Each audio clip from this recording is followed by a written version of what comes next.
ঈদ মুবারক।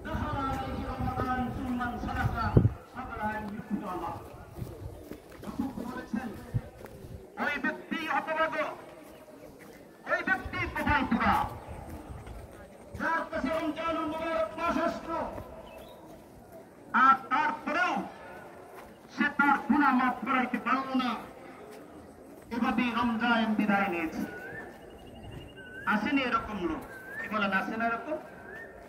একটা মাস দিয়েছে তাকে গুনাহমুক্ত করাবার জন্য, তার স্বভাবকে পরিবর্তন করার জন্য, সে আসতে পারে না। রোজা রাখতে তার কষ্ট হয়, এই হয় সেই হয়। আপনি বলুন, আপনি কাকে আপনার শান্তি দিলেন? এই দেহটাকে আপনি শান্তি দিলেন, কথা ঠিক কিনা? আপনার এই দেহ আসল নয়, আজ আছে তো কাল নেই।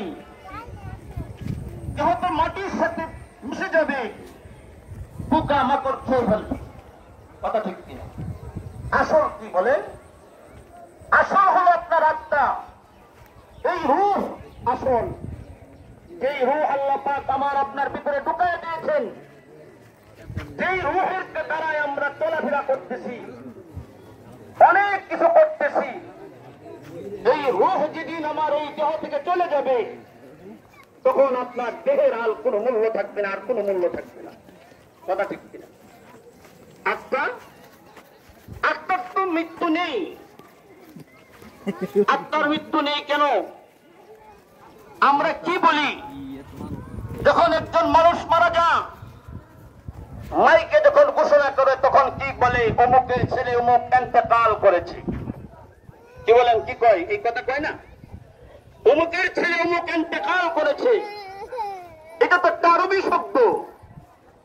ইন্তেকাল শব্দের অর্থ পরিবর্তন।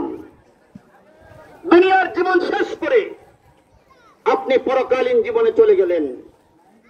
আপনি বলুন, যে আল্লাহ রাব্বুল আলামিনের হুকুম আপনি লঙ্ঘন করলেন, তার কাছে যখন আপনি চলে গেলেন, তখন আপনি বলুন, আপনার যেই রূহ আসল, যেই রূহের জায়গা হলো তাকওয়া, এই তাকওয়া না থাকার কারণে, আল্লাহর ভয় না থাকার কারণে, আল্লাহ পাকের অনেক মানুষ আছে তারা 2 দিনের মধ্যেও ওভেন খাইতেছে, ওভেন বিড়ি টানতেছে, কথা ঠিক কিনা? কিসের কারণে?